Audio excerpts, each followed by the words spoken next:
my main character also ends up drawing a map that becomes very important to her. And I found this page in that 1970s Life magazine that has like circle maps. And I tri-folded it like a brochure fold. And then I thought, oh, I'm going to add in, which I'll show you in the full flip through, add in pictures in this middle part that are like her wants, you know, what inside, what she really, really wants, and they're kind of hidden in there. I thought that was sort of cool.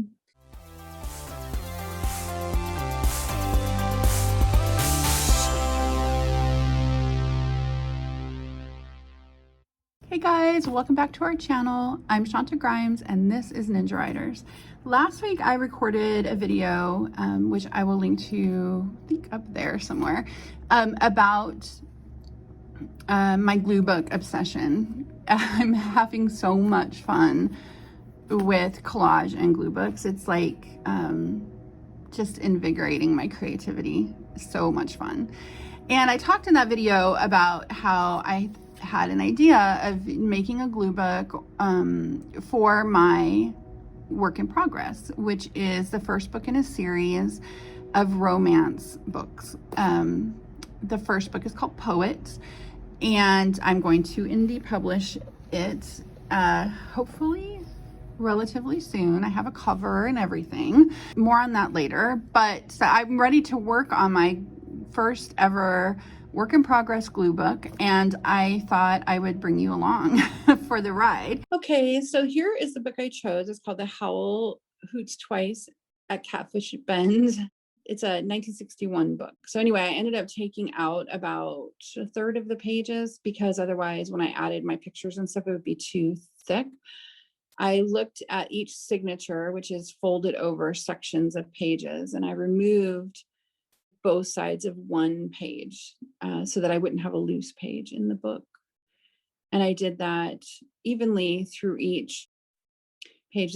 This book ended up being about a B6 size, so about 5.5 across and 8 long.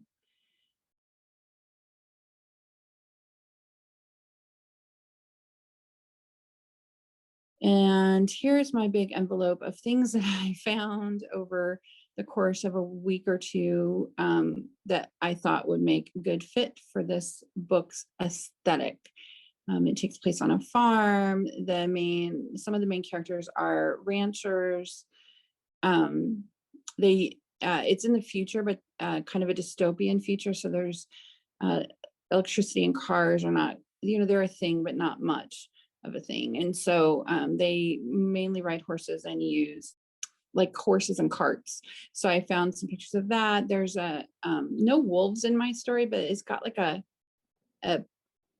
part of my aesthetic is this feeling of family that is represented by like a pack. And so I found some wolf pictures. I found some setting pictures. My story takes place in the future in Pittsburgh at Carnegie Mellon University. So there's a market going on. I found that there's a big mansion in the story. So I found some pictures that fit that. I just went on Pinterest and just made a Pinterest aesthetic board for my book.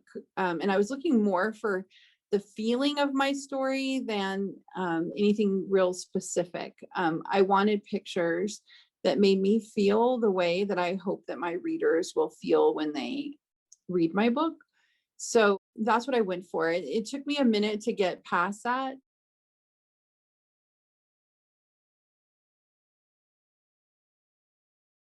There's a mark in your eye that is a element of my story. And so I found some eye pictures that fit that.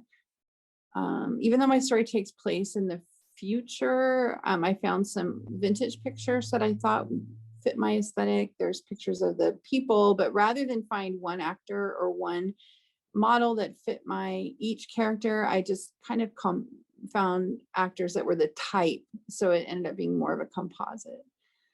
So here I'm going to show you just the starting of putting this together, which started with dividing my pictures up so that I had like each character's pictures together. And then I had pictures that were based on a story element and setting. So I made piles of my pictures. And I'm using a glue stick and my stapler to add my pictures. The very beginning here, I put a setting picture and one of the main story elements, which is this fever mark in their eye. And then I put pictures of the main characters. One is from my Pinterest board, and one is from a 1970s Life magazine that I found at a thrift store.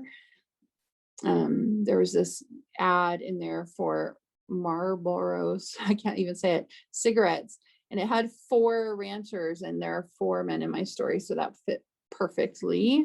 So there's my main characters, and I ended up taking some pages out of this Moleskine Kahir book, which was a good fit. And I just glued them right into this book. I wanted a couple pages for taking notes. So I glued both halves in. And then I could do my 5 key plot points or just story elements, which will really help when I go to write book 2. So I've already written the first book of this series, but I thought, even though I've already written it, I'm not in the plotting stages. I'm going to still write my story notes in this book because I plan for this to be a series, and this is really going to be helpful. So I thought 2 pages would be plenty.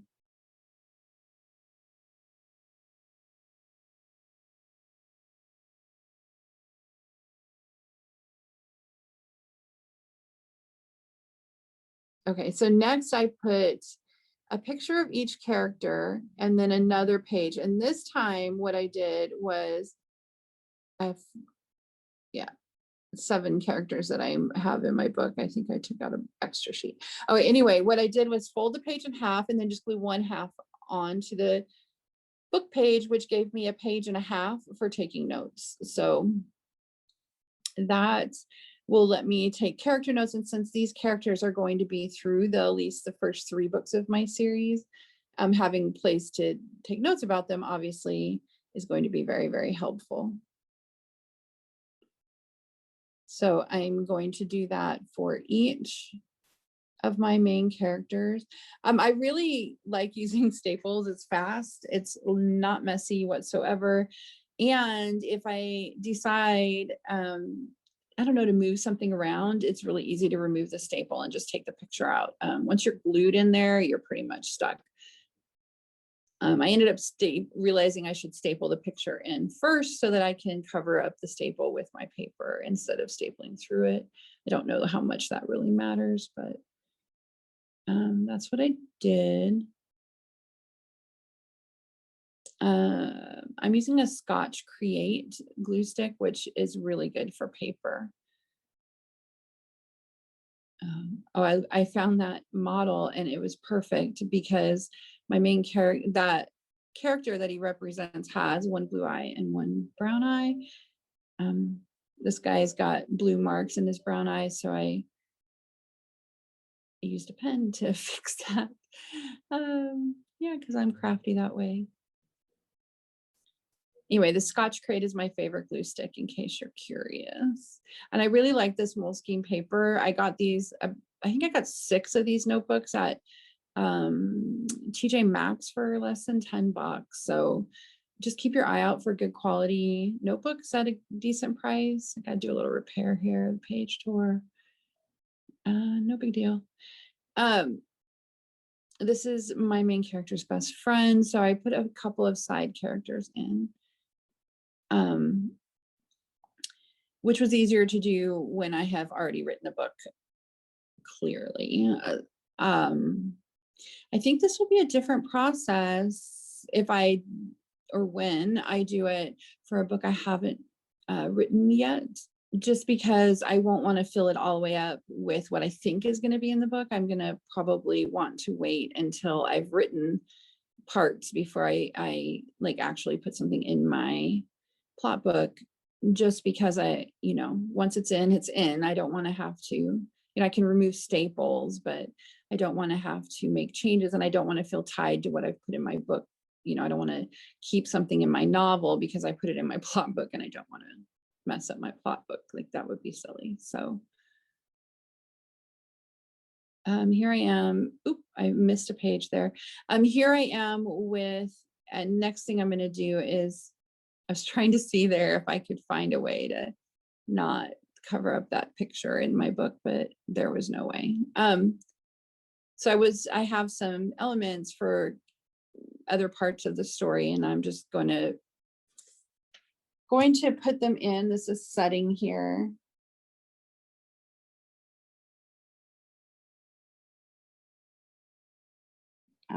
What I'm doing obviously outside of the camera is called fussy cutting. I'm just cutting around that picture of a building at Carnegie Mellon University, which is a big setting for my story.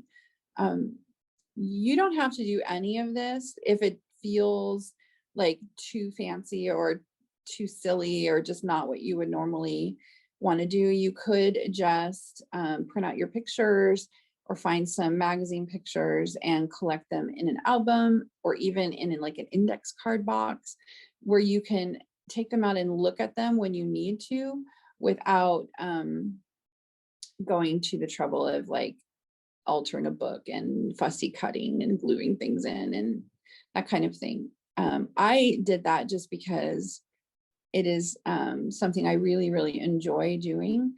And when I have this book on my desk as I'm writing, it is super inspiring to me, and it makes me want, even just making this book just really made me want to finish writing my story, like finish editing it, get it out there. It just inspired me so much. And so that ended up being something that was important to me. But if it's not to you, you can do it digitally, just have a Pinterest board.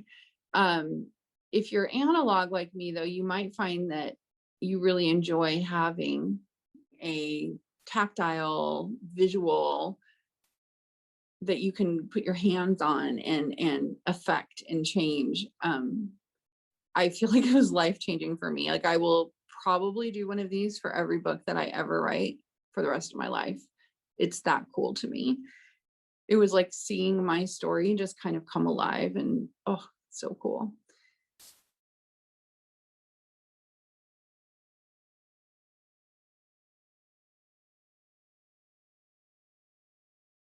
So there's all my characters, my setting. What else am I going to put in? Oh, this is a story element. Oh, I'm not going to spoil it, but I can't wait for you guys to read this book. More fussy cutting, just because I think it looks better and it fits better on the page, and I wanted to layer these pictures. So fussy cutting them let me layer them the way I wanted to. And this is a really good example of like getting the emotion or the feeling, the aesthetic of your story, not the exact thing. Like there's an element of my story where women are in competition, and I couldn't find a modern picture. And then I thought, well, why does it have to be modern? The story is 300 years in the future. So today is no more modern than 50 years ago would have been modern. So I was able to find some pictures, mainly from the 40s and 50s, although there's at least one there from maybe the 30s or the 20s, that got across the feeling of that competition in a way that just it's not a feeling that is happening in modern times. So I couldn't find a modern picture that represented it.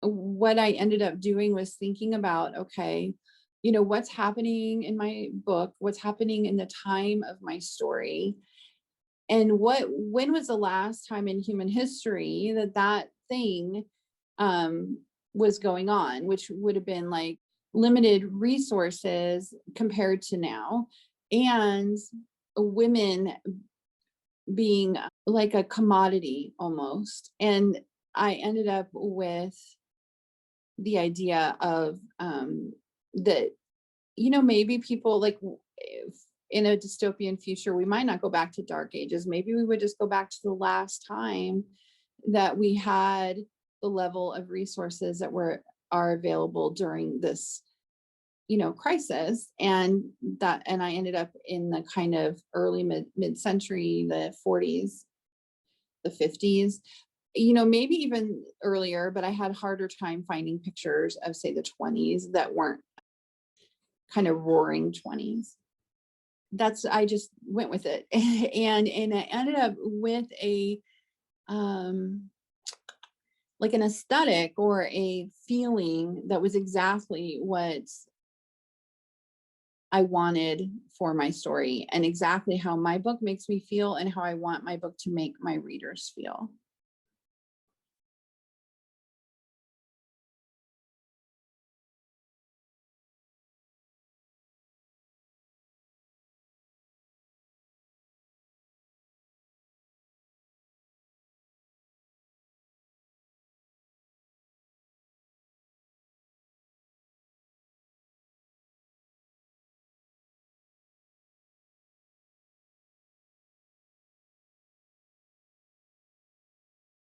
So this is a story element. A compass is real important to the story. That my main character wears this dress during the competition that I was just talking about. She has this backpack.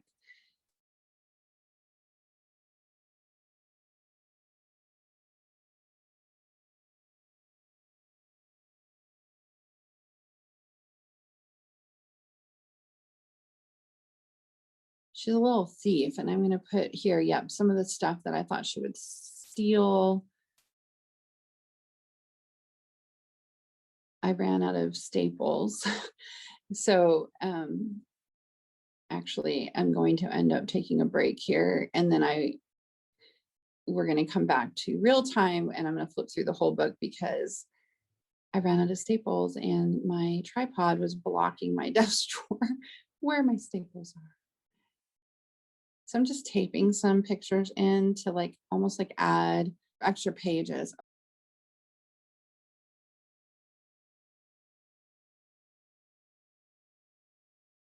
Oh, I love this.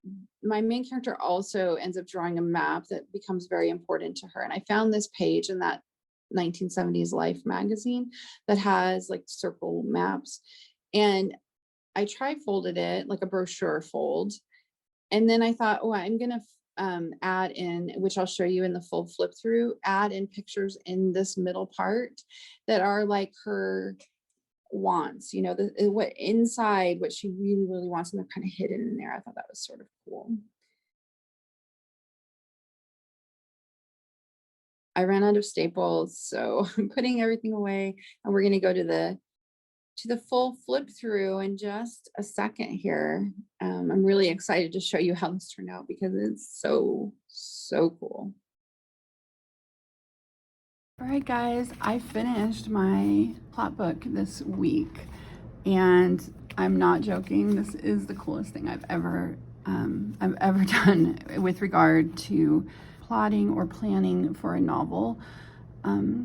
Just having this on my desk while I've been working. I'm actually in edits for Poet, which is the name of this book, but just having it in front of me as I'm editing has been pretty amazing. So I'm going to give you a flip through right now. I glued on my photo envelope from Walmart so that I could put my extra pictures in there. I used an awl to poke a hole in the spine so that I could just string it with a piece of elastic so I could hold it closed because it's pretty chunky.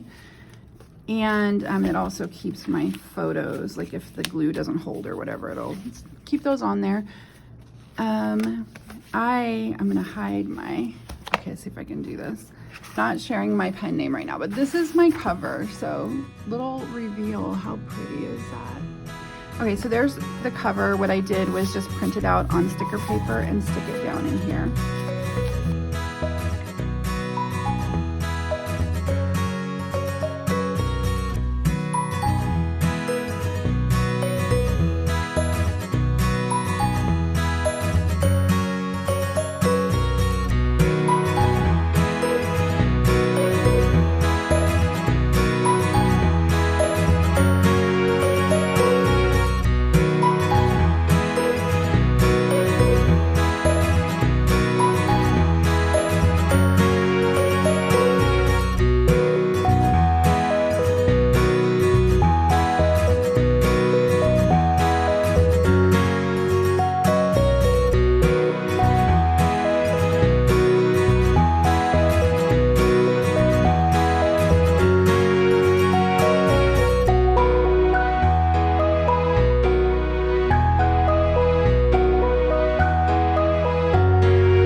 more about the feeling of the book, that spread. There's my 4 main male leads, and this is a picture from a magazine that got the feel, and this again is more about the emotion. This is like a feeling that this picture gave me the feeling I wanted to feel when I think about that part of my book. There's another setting from my story, and then here's my four dudes, or poets 4 dudes. They are sheep ranchers. There's 2 dogs in the book, so there they are, and also 2 goats. And these are, again, more of the feeling of the setting of their ranch, that rather than an exact. These are just some extra pictures of their ranch setting. I had an extra picture of one of the guys, so I just stuck it in there. And this is, again, just a page. This one's from a book, and I just folded it in half, folded up this top to give myself a folder, and then glued 1/2 down to a page. Here's another story element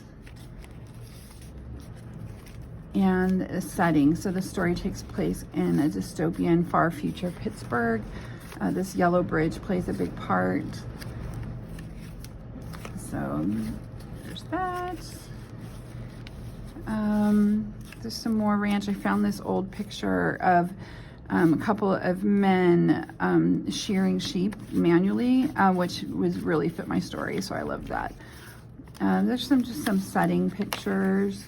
I used wet glue on that one, and I don't like how that worked, so I will stick with the glue stick, because it's kind of warped my page a little bit. Anyway, more. There's my 4 guys again. And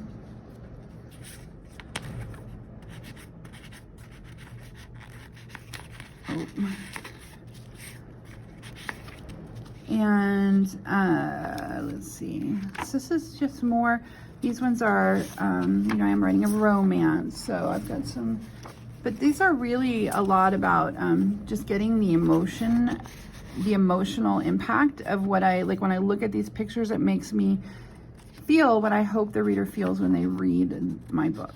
And I've got some blank pages left, not many, but some, so I'll be able to continue working on this book if I think of more or I find more pictures, but I'll also be able to put some blank pages in here and start my plotting for book 2 in this series, which I'm really excited about. The characters are mainly the same, so I'm not going to have to there'll be some more setting in book 2, but I won't have to, you know, change the characters, so that's good. Anyway, that's it. That's my plot book. If you think about making one of these, I would love to know about it. Leave me a comment and let me know. If you make one, please share, because I'm having a hard time even finding the words to tell you how insanely cool this is. Just to have something this tangible about my story in my hand is incredible. My best advice for you is to start by finding pictures online that represent not necessarily the exact thing in your book, but the feeling of what you want to get across in your storytelling, and then print them out.